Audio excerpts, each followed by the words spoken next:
हिंदू कहता कि ਅਸੀਂ ਇੱਥੇ असुरक्षित महसूस कर रहे हैं। धर्म परिवर्तन एक बड़ा ਵੱਡਾ चैलेंज बन के आ रहा पंजाब ਦੇ ਵਿੱਚ ਰਹਿਣ वाले लोगों ਲਈ कि जबरी करवाया जा रहा है। ईसाई लोग हिंदू सिख धर्म के लोगों को प्रभावित करके पैसों के लालच दे के अपने धर्म में ले जा रहे हैं। सवाल यही कि पंजाब में एक बड़ा विषय उभर रहा है कि जो ईसाई धर्म के लोग हैं वह हिंदू धर्म या मुस्लिम या सिखों को ज़बरदस्ती अपने धर्म में लेके जा रहे हैं। क्या लगता है ऐसा कुछ साजिशन हो रहा है? जो थोड़े पिछड़े समाज से जो है उनको रूप से कमजोर है, जो आर्थिक रूप से जो कमजोर है उनको पैसों का लालच देकर बरगला कर उनका धर्म परिवर्तन जबरन करवाया जा रहा है। परंतु उतने कड़े कदम अभी और उठाए जाना बाकी है कि इसके ऊपर सख्त से सख्त कार्रवाई हो। पंजाब से ही इस तरह के वीडियो ज़्यादा आते हैं जिसमें कोई पास्टर कोई पादरी लोगों को एक अलग ड्रेस कोड में एक मंच पर खड़ा होकर अतरंगे उनके नृत्य होते हैं। ये हम चुनौती देते हैं उनको कि वो हमारे हाथ लगाकर वो हमारे को नाच के दिखाए, ऐसा कि अगर उनके अंदर इतनी शक्तियां हैं एक आम आदमियों को वो बेवकूफ़ बना रहे हैं। हमारी पूरी टीम वहां पर चलती है उनके मंच के ऊपर, हमारे किसी एक सदस्य को हाथ लगाकर वो ऐसा करके दिखाए। क्योंकि एक आम आदमी जो है वो अपने घर गृहस्थी रोजगार उसमें इतना उलझा है कि उसका यह ध्यान ही नहीं जाता है कि धर्म के नाम पर कहाँ आडंबर हो रहा है, कहाँ उसे छला जा रहा है, कहाँ उसे ठगा जा रहा है। और हम पंजाब के मुख्यमंत्री को भी एक ज्ञापन सौंपेंगे कि तुरंत इसके ऊपर सख्त से सख्त कार्रवाई हो। ईसाई समुदाय के ये लोग होते हैं ऐसा करके जो दिखाते हैं और वीडियो बना के वायरल भी करते हैं, वो साबित क्या करना चाहते हैं, क्या प्रमाणित क्या करना चाहते हैं? के पास बहुत अधिक शक्तियां हैं, वह लोगों को चमत्कार दिखाकर भ्रम में डालना चाहते हैं। सीधा संवाद है उनका भगवान से। जी, वो यही उनका तो संदेश यही है।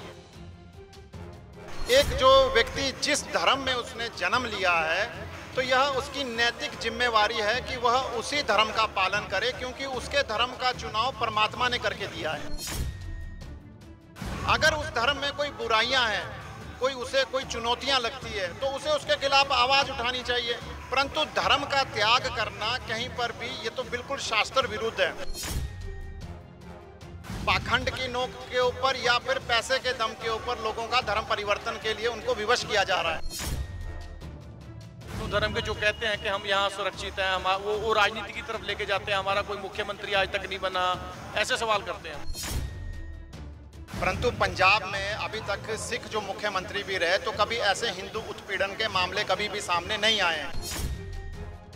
बहुत सुंदर राज्य है पंजाब, यहाँ पर सदैव ही प्रेम सौहार्द यही संदेश दिया गया है।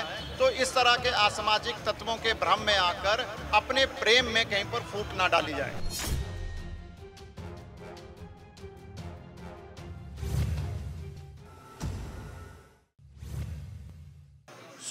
पंजाब की जी आप गल करिए, पंजाब नूं हमेशा सर्व धर्म का सूबा कहा गया। हर धर्म आप कहिए इत्थे मिल के वंड के प्यार नाल रहिंदे ने, हिंदू मुस्लिम सिख ईसाई की गल करिए फिर भी किते ना किते अजिहे सवाल खड़े हो जाते हैं जिथे कई बार पंजाबी या सिख उठ के कहते हैं कि साडे नाल वितकरा हो रहा है, या आप कहिए हिंदू कहता कि असीं इत्थे असुरक्षित महसूस कर रहे हैं। धर्म परिवर्तन एक बड़ा ਵੱਡਾ चैलेंज बन के आ रहा पंजाब ਦੇ ਵਿੱਚ ਰਹਿਣ वाले लोगों ਲਈ कि जबरी करवाया जा रहा है। ईसाई लोग हिंदू सिख धर्म के लोगों को प्रभावित करके पैसों के लालच दे के अपने धर्म में ले जा रहे हैं। साडे जिहड़े धर्म गुरु हैगे ने वो इन्हां जिहड़े हैगे ने विषयां नूं किद्दां देखदे हैं। गल करांगे श्री हिंदू तखत के जिहड़े मुखी हैगे ने, अज वो चंडीगढ़ पहुंचे हुए ने। श्री हिंदू तखत के मुखी धर्माधीश सर्वेश्वरानंद भैरवा जी आए हुए ने, गल करांगे। सो भैरवा जी, सवाल यही कि पंजाब में एक बड़ा विषय उभर रहा है कि जो ईसाई धर्म के लोग हैं वह हिंदू धर्म या मुस्लिम या सिखों को ज़बरदस्ती अपने धर्म में लेके जा रहे हैं। क्या लगता है ऐसा कुछ साजिशन हो रहा है?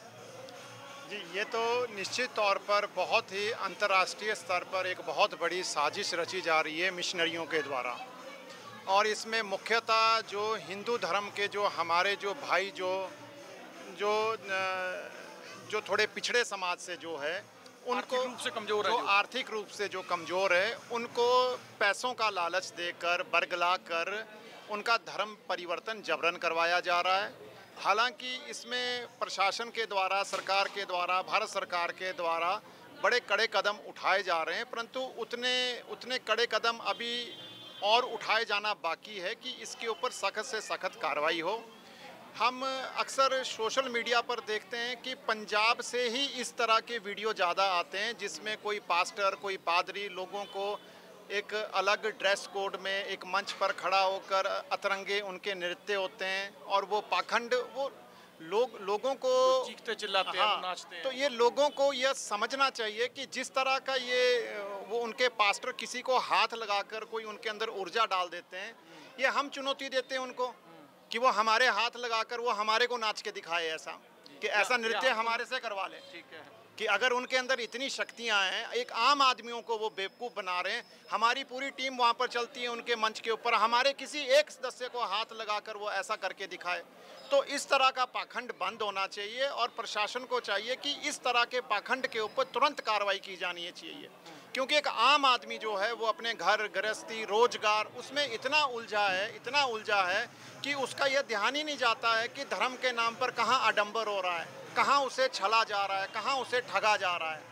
तो यह जो पाखंड है, यह पाखंड बंद होना चाहिए। इसको लेकर पंजाब के पूरे पंजाब स्तर पर एक मुहिम हमारे संगठन के द्वारा भी चलाई जाएगी और हम पंजाब के मुख्यमंत्री को भी एक ज्ञापन सौंपेंगे कि तुरंत इसके ऊपर सख्त से सख्त कार्रवाई हो। क्या लगता है जो ईसाई समुदाय के ये लोग होते हैं, ऐसा करके जो दिखाते हैं और वीडियो बना के वायरल भी करते हैं, वो साबित क्या करना चाहते हैं, क्या प्रमाणित क्या करना चाहते हैं वो? देखिए, उनके यह करने से तो यही लगता है कि उनके पास बहुत अधिक शक्तियां हैं, वह लोगों को चमत्कार दिखाकर भ्रम में डालना चाहते हैं। सीधा संवाद है उनका भगवान से। जी जी जी, वो यही उनका तो संदेश यही है, परंतु हम उन्हें यही चुनौती उन्हें दे रहे हैं कि ये हम लोगों के साथ वो करके दिखाए। तो आम आदमी को बेवकूफ़ ना बनाया जाए। एक जो व्यक्ति जिस धर्म में उसने जन्म लिया है, तो यह उसकी नैतिक जिम्मेवारी है कि वह उसी धर्म का पालन करे, क्योंकि उसके धर्म का चुनाव परमात्मा ने करके दिया है। तो यदि किसी का सनातन धर्म में कोई हिंदू के घर में यदि कोई बच्चा अगर पैदा होता है, तो उसे यह मान लेना चाहिए कि किसी कारण से परमात्मा ने आपको उस धर्म में जन्म दिया है, तो आपको आजीवन उसी धर्म की सेवा करनी चाहिए। अगर उस धर्म में कोई बुराइयां हैं, उसे कोई चुनौतियां लगती है, तो उसे उसके खिलाफ आवाज़ उठानी चाहिए। परंतु धर्म का त्याग करना कहीं पर भी ये तो बिल्कुल शास्त्र विरुद्ध है। धर्मांतर करना। हाँ, तो जो लोग ईसाई धर्म में जन्मे वो अपने धर्म को माने, उसका प्रचार करें, परंतु दूसरों को जबरन, ये तो मुगल काल की याद आती है हमें, ठीक है, कि वहाँ पर पहले तलवार के नोक के ऊपर धर्म परिवर्तन करवाया जाता था। अब पाखंड की नोक के ऊपर या फिर पैसे के दम के ऊपर लोगों का धर्म परिवर्तन के लिए उनको विवश किया जा रहा है। पंजाब के अगर आजकल के हालातों की बात करें, हिंदू सिख भाईचारा कैसा है? कोई हिंदू असुरक्षित महसूस कर रहा है पंजाब में? देखिए, हमें ऐसा नहीं लगता है कि हिंदू यहाँ पर असुरक्षित है। हमारे कितने लोग ऐसे जानने वाले हैं जो सिख समुदाय के लोग हैं, हिंदू लोग हैं। कई ऐसे हैं अनुयायी हिंदू धर्म के जो कहते हैं कि हम यहाँ सुरक्षित हैं, हम वो राजनीति की तरफ लेके जाते हैं, हमारा कोई मुख्यमंत्री आज तक नहीं बना, ऐसे सवाल करते हैं। देखिए, ये उनके अपने निजी विचार हो सकते हैं, परंतु पंजाब में अभी तक सिख जो मुख्यमंत्री भी रहे, तो कभी ऐसे हिंदू उत्पीड़न के मामले कभी भी सामने नहीं आए हैं। तो यहाँ पर तो हिंदू सिख एकता हमेशा से ही बनी रही है, परंतु अभी चिंता का विषय यह है कि कुछ ऐसे असामाजिक तत्व है जो हिंदू सिख एकता में फूट डालने का प्रयास कर रहे हैं, क्योंकि उनकी राजनीति ही तब फलित होगी, चाहे वह कोई पॉलिटिकल पार्टियां हो, चाहे कोई वो धार्मिक संगठन ही क्यों ना हो। परंतु मेरा मानना, एक धर्म गुरु होने के नाते मेरी यही अपील है कि हिंदू सिख यहाँ पर दोनों भाई भाई है, उसी प्रेम भाव में यहाँ पर रहे। बहुत सुंदर राज्य है पंजाब, यहाँ पर सदैव ही प्रेम सौहार्द यही संदेश दिया गया है। तो इस तरह के असामाजिक तत्वों के भ्रम में आकर अपने प्रेम में कहीं पर फूट ना डाली जाए। पंचानंद गिरी जी की अगर बात करें, उन्होंने अपना सारा जीवन है जो आतंकवाद के खिलाफ लड़ाई के लिए लगाया। अब आप क्या देखते हैं कि जो असामाजिक तत्व हैं, शरारती तत्व हैं, वो कहीं ना कहीं इस चीज़ को सुलगाते रहते हैं, हवा देते रहते हैं।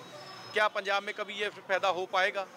देखिए, सबसे पहले तो पूज्य गुरुदेव पंचानंद गिरी जी महाराज जी की हम बात करते हैं कि उन्होंने हमेशा ही आतंकवाद के खिलाफ बहुत ही कड़ी और सख्त आवाज़ उठाई है, परंतु उन्होंने कभी भी सिख धर्म के खिलाफ कोई भी एक भी शब्द आज तक उनका नहीं गया है। वे हमेशा यही चाहते थे कि यह दोनों समुदाय, दोनों धर्म आपस में प्रेम भाव में रहे।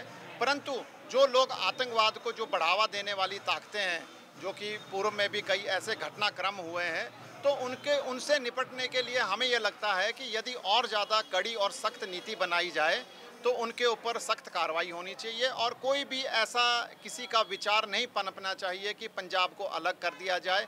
इस तरह की विचारधारा के जितने भी लोग हैं तो उनसे, हालांकि हमारी केंद्र सरकार इतनी सक्षम है कि विदेशों में भी कई ऐसे विचारधारा के लोगों को उनको जवाब दे दिए गए हैं, तो शायद भविष्य में और बड़ी ऐसी कार्रवाइयाँ की जाएगी। लेकिन हमारा जो धर्मगुरु के नाते हमारा दायित्व ये बनता है कि हम लोगों को जागरूक करें कि वे ना तो वो आतंकवाद से डरने की ज़रूरत है और ना ही किसी तरह के लोगों के धन संबंधी जो भी जितने भी बहकावे हैं, जितने भी भ्रम हैं, उनमें आकर अपने धर्म के खिलाफ या धर्म विरुद्ध जाने का कोई निर्णय लेने की ज़रूरत है। चंडीगढ़ में अभी हाल ही में एक लव जिहाद का मामला हुआ है। एक 17 साल की लड़की थी, उसने जब अपने घर में खुदकुशी कर ली तब जाके पता लगा कि जिस लड़के से उसका प्रेम प्रसंग चल रहा था वो मुस्लिम था और उसने हिंदू बन के उस लड़की से 3 साल अपनी कहानी चलाई, जिसके बाद लड़की खुदकुशी कर गई।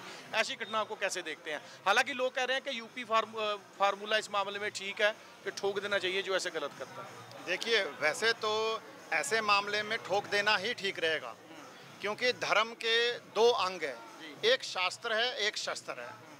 शास्त्र जो है वो आज के समय में आप हमारा संविधान उसे मान लीजिए, जिसमें आपको यह अधिकार नहीं बनता है कि आप अपना छलावा का एक दूसरा धर्म धारण कर किसी दूसरे धर्म की किसी युवती को उसे टारगेट करें, उसे अपने किसी झूठे भ्रम में उसे आप उलझाएं, ठीक है, और उसकी जीवन को नरक बना दें। इस तरह के कई तरह के घटनाक्रम हमारे सामने आ चुके हैं और सभी लोगों के सामने है लव जिहाद के, कि यह जानबूझ के किया जा रहा एक अंतर्राष्ट्रीय स्तर का एजेंडा है जिसे फैलाया जा रहा है। तो जिन लोगों को शास्त्र की बात समझ में नहीं आती है, तो सरकार की नीति, जो योगी सरकार की नीति है कि ऐसे लोगों के ऊपर कड़ी कार्रवाई होनी चाहिए और उन्हें ठोक देना ही उचित होगा। तभी समाज में यह एक संदेश जाएगा कि यह इस तरह के छलावे, इस तरह के घटना करनी वह उनके लिए घातक सिद्ध हो सकता है। तो यह कानून का भी यह कर्तव्य है कि यदि कानून का कोई अनुसरण अगर सामान्य रूप से नहीं करता है तो उसे दंड देने का कानून में भी प्रावधान है। तो यहाँ पर दंड के ऊपर एक कड़ी कार्रवाई का करना, कड़ी कार्रवाई, इसके ऊपर कोई विशेष कानून का बनाया जाना बहुत आवश्यक है। साधुवाद। सो साडी गलबात चल रही सी श्री हिंदू तखत के मुखी धर्माधीश सर्वेश्वरन भैरवा उन्हां नाल ते गल्लां ਜਿਹੜੀਆਂ ਕੀਤੀਆਂ ਆਪਾਂ जे हिंदू सिख भाईचारे की गल करिए तो ईसाई समुदाय वालों ਜਿਹੜੇ अक्सर सोशल मीडिया ते वीडियो वायरल कि धर्मांतर जबरदस्ती करवाते हैं, अपने आप को दैवी शक्ति दिखाते हैं, अपने किते ना किते पखंड है। सीधा इन्होंने चैलेंज किया कि वो साढ़े उत्ते आके अपना ये कौतक दिखाण, अपने करिश्मे चमत्कार दिखाण तो असीं मन्नीए कुछ हुंदा है। लव जिहाद का जिहड़ा हाल ही चंडीगढ़ सेक्टर 40 की घटना ही उन्होंने लैके कहा कि योगी फार्मूला ही है जिहड़ा इस मसले का हल है, वरना जो मुस्लिम इदा करते आ रहे हैं तो किते ना किते लोग इसके खिलाफ आवाज़ जरूर उठाउणगे। विजय शोक के नाल बलजीत मरवाहा, चंडीगढ़।